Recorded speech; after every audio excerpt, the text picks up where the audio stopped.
स्वामी समर्थ उद्योग समूह यूट्यूब चॅनलमध्ये आपलं सहर्ष स्वागत आहे. चॅनलला नवीन असाल तर सबस्क्राईब करायला विसरू नका आणि हा व्हिडिओ शेवटपर्यंत बघा. तर आजचा विषय असा आहे की पेरणी करताना कोणती खतं एकत्र करून पेरणीच्या पेटीत टाकावीत. कारण या खतांकडे नाही लक्ष दिलं तर खूप मोठं नुकसान शेतकऱ्यांचं होऊ शकतं. थोडं जरी त्या खतांना पाणी सुटलं तर ते पेटीतून खाली येत नाही आणि व्हील्स उचलत नाही. त्यासाठी हा व्हिडिओ मी बनवत आहे. तर चला बघू कोणती खतं पेरणी करताना वापरावीत. आता विषय असा झाला आहे की मार्केटमध्ये 2 प्रकारची खतं आली आहेत. एक म्हणजे रासायनिक खत आणि दुसरं म्हणजे ऑर्गॅनिक खत. ह्याच्यामुळे पेटीत खतांना पाणी सुटत आहे.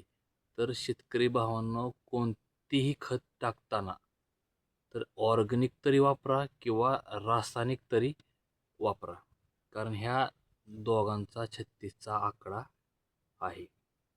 समजा नुसतं तुम्ही 10-26-26 किंवा 18-46, 20-20-13, 15-15-15 किंवा 12-32 किंवा युरिया असं सेपरेट वापरू शकता. ह्या ग्रेड ऑर्गॅनिकमध्ये सुद्धा आल्या आहेत. ह्या ग्रेड ऑर्गॅनिकमध्ये सुद्धा आल्या आहेत. त्यासाठी दुकानदारांना विचारूनच ह्या ग्रेड घ्या.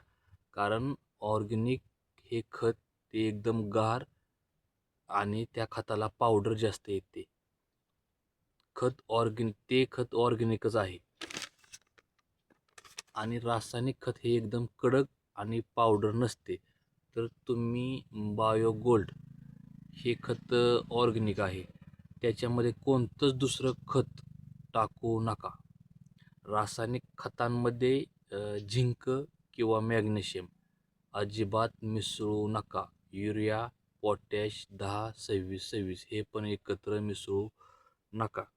सुपर फॉस्फेट बरोबर तुम्ही रासायनिक खत कोणतंही मिसळू शकता.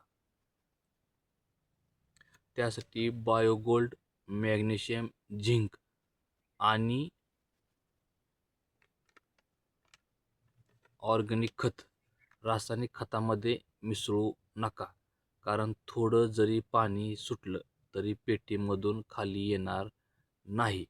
मग एकतर ऑर्गॅनिक तरी वापरा किंवा रासायनिक तरी वापरा.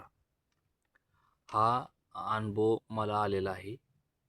तुम्हालाही असा अनुभव आला असेल तर कमेंट्समध्ये जरूर सांगा. कारण एक चूक खतांचं मोठं नुकसान करू शकते किंवा शेतकऱ्यांचं. तर काळजी घ्या.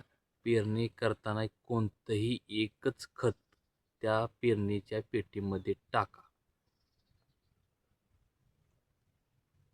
तुम्हालाही असा अनुभव आला असेल तर कमेंट्समध्ये तुम्ही सांगू शकता कोणत्या खतांमुळे पेटीमध्ये पाणी झालेलं आहे. कारण थोडं जरी पाणी सुटलं तरी त्या पेटीमधून, त्या गिअरच्या पट्टीमधून खाली येत नाही आणि व्हील्स उचलत नाही. तर कोणतंही एकतर ऑर्गॅनिक तरी वापरा, एकतर रासायनिक तरी वापरा. आणि युरिया शक्यतो प्रत्येक खतामध्ये अजिबात घेऊ नका. युरियाने लगेच पाणी सुटतंय त्याला. धन्यवाद.